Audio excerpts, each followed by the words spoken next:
नमस्कार, मी दिनेश कांजी. आपण बघताय न्यूज डंका. सर्वप्रथम न्यूज डंकाच्या तमाम प्रेक्षकांना दीपावलीच्या मनपूर्वक शुभेच्छा. आता वळू महाराष्ट्राच्या राजकारणाकडे. महायुतीतील घटक पक्ष असलेल्या राष्ट्रवादी काँग्रेसने नवाब मलिक यांना मानखुर्द शिवाजीनगरमधून उमेदवारी दिलेली आहे. हो, तेच नवाब मलिक जे मवियाच्या काळामध्ये माफिया डॉन दाऊद याच्याशी असलेल्या संबंधांमुळे प्रचंड चर्चेत आले होते, बदनाम झाले होते आणि बराच काळ तुरुंगात सुद्धा होते. महायुतीतला दुसरा घटक पक्ष असलेल्या शिवसेनेने नवाब मलिक यांच्या विरोधात उमेदवार मैदानात उतरवलेला आहे आणि ही लढत अजिबातच मैत्रीपूर्ण होणार नाही आहे. कारण मुख्यमंत्री एकनाथ शिंदे यांनी त्यांच्या विरोधात उमेदवार दिला आणि भाजप नेते देवेंद्र फडणवीस यांनी स्पष्ट केलं आहे की आम्ही नवाब मलिक यांच्या विरोधात प्रचार करणार.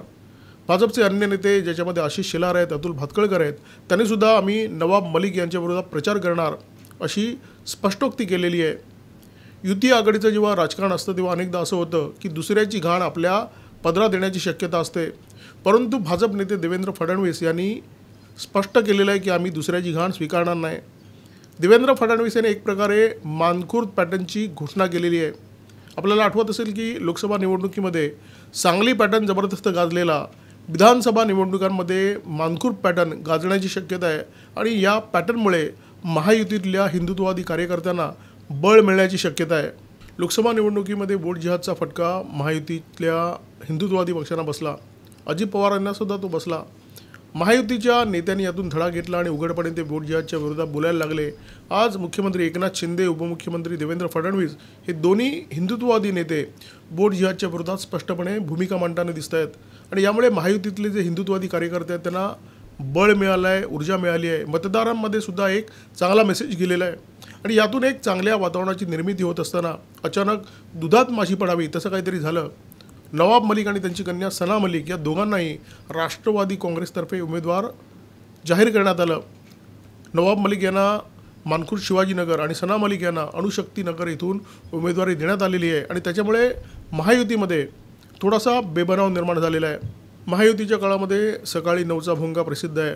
तसे महाविकास आघाडीच्या कार्यकाळामध्ये सकाळी आणि संध्याकाळी भोंगे वाजायचे. संध्याकाळचा भोंगा असायचा नवाब मलिक यांचा. संजय राऊत आणि नवाब मलिक या दोन्ही नेत्यांच्या पॅटर्नमध्ये प्रचंड साम्य होतं. हे दोघेही बिनबुडाचे आरोप करायचे, कोणत्याही पुराव्याशिवाय आरोप करायचे. एक आरोप पोकळ आहे हे जेव्हा सिद्ध व्हायचं तेव्हा दुसरा आरोप करायचा, तिसरा आरोप करायचा, अंतहीन आरोप करत जायचं, कुठेही थांबायचं नाही. संध्याकाळी वाजणारा हा भोंगा बंद केला भाजपचे नेते आणि तत्कालीन विरोधी पक्षनेते देवेंद्र फडणवीस यांनी. फडणवीस यांनी नवाब मलिक यांची बोलती बंद केली. नवाब मलिक यांचे दाऊद इब्राहिमशी संबंध आहेत हे त्यांनी पुराव्यांनीशी स्पष्ट केलं, सिद्ध केलं. मलिक यांनी दाऊद इब्राहिमची बहीण हसीना पारकर हिच्याबरोबर जमिनीचा सौदा केला होता आणि त्या सौद्यामध्ये पैशाची दिवाणघेवाण झाली होती, मनी लॉन्ड्रिंग झालं होतं. हे सिद्ध झाल्यानंतर मलिक यांची रवानगी तुरुंगामध्ये झाली. तुरुंगामध्ये गेल्यानंतरसुद्धा मुख्यमंत्री उद्धव ठाकरे यांच्या कृपेमुळे ते मंत्री राहिले. ठाकरेंना मलिक यांना हात लावण्याची हिंमतच झाली नाही. एरवी राजकीय नेते म्हणून राजकारणात वावरताना नेते मंडळी अमिताभ बच्चन आणि धर्मेंद्रचं आव्हानात असतात.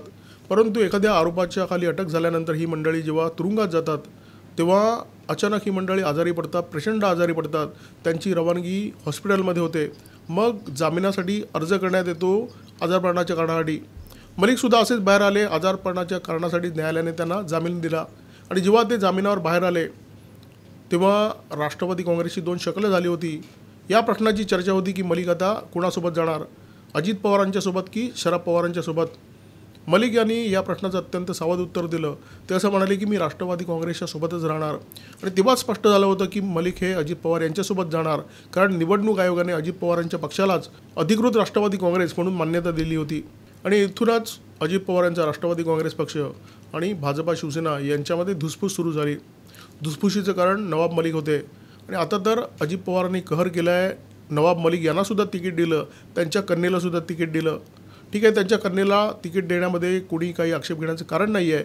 परंतु नवाब मलिक हे तुरुंग रिटर्न आहेत. त्यांच्यावर दाऊद इब्राहिमचा माणूस असल्याचा शिक्का आहे. त्यांना उमेदवारी मिळाल्यामुळे भाजप आणि शिवसेनेची गोची झाली. महायुतीच्या कार्यकर्त्यांमध्ये प्रचंड संतापाचं वातावरण झालं आणि या अजित पवारांच्या खेळीला एकनाथ शिंदे आणि देवेंद्र फडणवीस काय उत्तर देणार याच्याकडे अनेकांचं लक्ष लागलं होतं.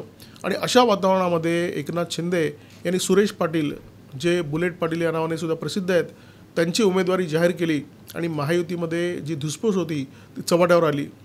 अजित पवारांचा दूरदूरपर्यंत हिंदुत्वाशी काही संबंध नसला तरी एकनाथ शिंदे आणि देवेंद्र फडणवीस यांच्या कपाळावर मात्र हिंदुत्वाचा शिक्का आहे। जेव्हा नवाब मलिक यांना उमेदवारी जाहीर करण्यात आली तेव्हा जर हे दोन नेते स्वस्थ बसले असते तर मतदारांमध्ये चुकीचा संदेश गेला असता।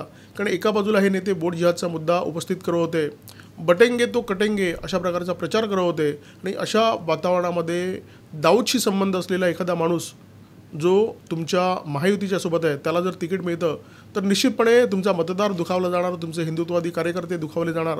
त्यामुळे करे तो करे क्या असा प्रश्न या दोघांच्या समोर निश्चित असणार आणि या दोघांनी त्यातून मार्ग काढला। एकनाथ शिंदे यांनी नवाब मलिक यांच्या विरोधात उमेदवार दिला आणि देवेंद्र फडणवीसांनी जाहीर केलं की मी नवाब मलिक यांच्या विरोधात निश्चितपणे प्रचार करणार। युती किंवा आघाडीच्या राजकारणामध्ये तडजोड ही अपरिहार्य असते। महायुतीमध्ये जेव्हा अजित पवारांची एंट्री झाली तेव्हा या तडजोडींना सुरुवात झाली होती।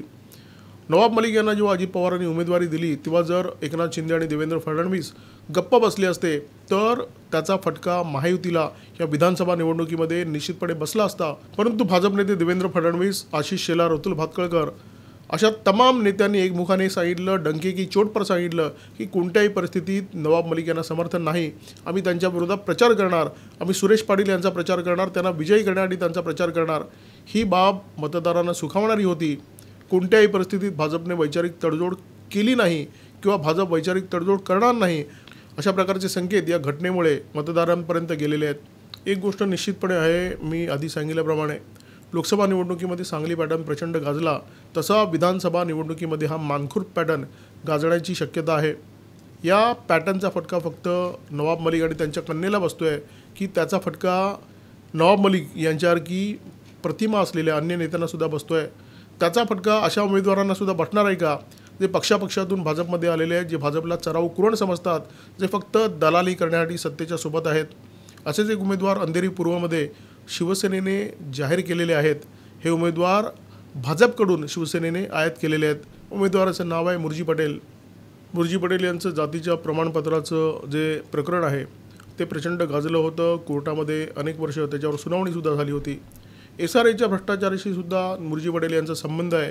बोगस कार्ट्रिज प्रकरणामध्ये तर मुर्जी पटेल यांच्या विरोधात पोलिसांनी कारवाई केलेली आहे, त्यांच्या विरोधात गुन्हेसुद्धा दाखल करण्यात आलेले आहेत। या मुर्जी पटेल यांना भाजपतर्फे उमेदवारी मिळेल अशी चर्चा होती। मुर्जी पटेलसुद्धा जबरदस्त ताकद लावत होते। संघटनेतल्या अनेक कार्यकर्त्यांचा मुर्जी पटेल यांना विरोध होता आणि अशा परिस्थितीमध्ये ही जागा गेली शिवसेनेकडे। शिवसेनेकडे उमेदवार नसल्यामुळे मुर्जी पटेल यांना शिवसेनेने आयात केलं। मुर्जी पटेल आता शिवसेनेचे उमेदवार आहेत आणि त्याच्यामुळे हा माणूस आता भाजपमध्ये नाही शिवसेनेमध्ये गेला आहे। याच्यामुळे भाजपच्या अनेक कार्यकर्त्यांनी सुटकेचा निश्वास सोडला। मुर्जी पटेल आता जेव्हा शिवसेनेतून लढतील तेव्हा जे लोक नवाब मलिक यांना दणका देण्याच्या तयारीत आहेत त्या मानसिकतेमध्ये आहेत, तसेच अंधेरी पूर्वचे कार्यकर्ते मुर्जी पटेल यांना दणका देण्याच्या तयारीत आहेत, मानसिकतेत आहेत। अंधेरी पूर्वमध्ये सुद्धा मानखुर्द पॅटर्न राबवला जाणार का हा महत्त्वाचा प्रश्न आहे। महाराष्ट्रातल्या राष्ट्रवादी विचारसरणीच्या मतदाराला, हिंदुत्ववादी विचारसरणीच्या मतदाराला, जातीपातीचं राजकारण मंजूर नाही अशा मतदाराला कोणत्याही परिस्थितीमध्ये महाविकास आघाडी सत्तेवर नको आहे, त्यांना महायुतीचंच सरकार हवं आहे। परंतु महायुतीमध्ये सुद्धा असे काही नमुने आहेत की ज्या नमुन्यांचा हिंदुत्वाशी काडीचाही संबंध नाही आहे, जे नमुने फक्त दलाली करतात, जे नमुने पक्षाचं फक्त कुरण म्हणून वापर करतात, तिथे फक्त चरत असतात। अशा प्रतिमेचे उमेदवार खरं तर महायुतीच्या मतदारांना नको असतात, हिंदुत्ववादी कार्यकर्त्यांना नको असतात, परंतु महायुतीला फटका बसेल म्हणून अशा प्रकारच्या उमेदवारांना सहन करावं लागतं। त्यांना दणका बसावा अशी खरोखर मनोमन कार्यकर्त्यांची इच्छा असते, परंतु तो दणका देता येत नाही। महायुतीच्या विजयाला गालबोट नको म्हणून स्वतःला थोडंसं आवरावं लागतं। मवियाची सत्ता जर आली तर महाराष्ट्राचा पश्चिम बंगाल होईल ही भीतीसुद्धा असते आणि त्याच्यामुळे महायुतीचे जे मतदार असतात, कार्यकर्ते असतात, ते अशा लोकांना सतत झेलत असतात आणि त्याच्यामुळे यांची जी परिस्थिती आहे ती शिवलिंगावर बसलेल्या विंचवासारखी आहे। ते शिवलिंगावर आहेत त्यामुळे त्यांना जोड्याने सुद्धा मारता येत नाही। ही मतदाराची सुद्धा मजबुरी आणि कार्यकर्त्यांची सुद्धा मजबुरी आहे। परंतु आता मानखुर्द पॅटर्न ज्याचा मार्ग देवेंद्र फडणवीस आणि एकनाथ शिंदे यांनी दाखवलेला आहे त्या पॅटर्नमुळे अशा प्रकारच्या उमेदवारांचा बंदोबस्त करता येईल। लोकसभा निवडणूक आठवून पहा, सांगलीमध्ये काँग्रेसने सांगली पॅटर्न राबवला परंतु त्याचा फटका मवियाला बसला नाही। उलट एक अपक्ष निवडून आला आणि त्या अपक्षाची नंतर मवियाची जी एकूण खासदार संख्या आहे त्या खासदार संख्येमध्ये भर पडली। जर अशा 2-4 लोकांना निपटावं लागलं तर त्याच्यामुळे महायुतीचं काही नुकसान होणार नाही, परंतु हिंदुत्वाशी संबंध नसलेला पक्षाला फक्त चराऊ कुरण समजणारा आणि पक्षात फक्त दलाली करण्यासाठी आलेला जो नेता आहे त्या नेत्याला दणका बसेल आणि त्याच्यामुळे भाजपचं बळ वाढेल, महायुतीचं बळ वाढेल। काँग्रेसने सांगली पॅटर्न यशस्वी करून दाखवला। महाराष्ट्रामध्ये जर हा मानखुर्द पॅटर्न महायुतीचे कार्यकर्ते यशस्वी करून दाखवतात तर महायुतीमध्ये हिंदुत्ववादी नेत्यांचं बळ वाढेल, हिंदुत्ववादी नेत्यांची संख्या विधानसभेमध्ये जास्त दिसेल आणि दलाली करणारे आणि जिहादी मानसिकतेचे लोक आहेत, जे नेते आहेत, जे उमेदवार आहेत, त्यांचं खच्चीकरण होईल, जे महाराष्ट्राच्या भल्यासाठी अत्यंत गरजेचं आहे। मित्र पक्षाच्या कुरघोडीमुळे आपली संघटना, आपला पक्ष गळात जाऊ शकतो, आपल्या पक्षाचं नुकसान होऊ शकतं, ही भावना जेव्हा कार्यकर्त्यांच्या मनामध्ये जोर धरते तेव्हा सांगली पॅटर्न निर्माण होतो। सांगली पॅटर्न हा सांगलीतल्या काँग्रेस कार्यकर्त्यांनी निर्माण केलेला पॅटर्न आहे। त्याला पक्षाच्या काही नेत्यांची साथ मिळाली। जसा सांगलीमध्ये सांगली पॅटर्न निर्माण झाला तसा मानखुर्द पॅटर्न महायुतीचे कार्यकर्ते निर्माण करू शकतील का? हा खूप महत्त्वाचा प्रश्न आहे। या प्रश्नाबद्दल तुम्हाला काय वाटतं? व्यक्त व्हा, कमेंट बॉक्समध्ये आपली प्रतिक्रिया द्या। व्हिडिओ जर आवडला असेल तर आठवणीने लाईक करा, शेअर करा आणि सबस्क्राईब करा न्यूज डंका। आमचा व्हिडिओ जास्तीत जास्त लाईक करा, शेअर करा आणि आमचे YouTube चॅनल सबस्क्राईब करा। धन्यवाद।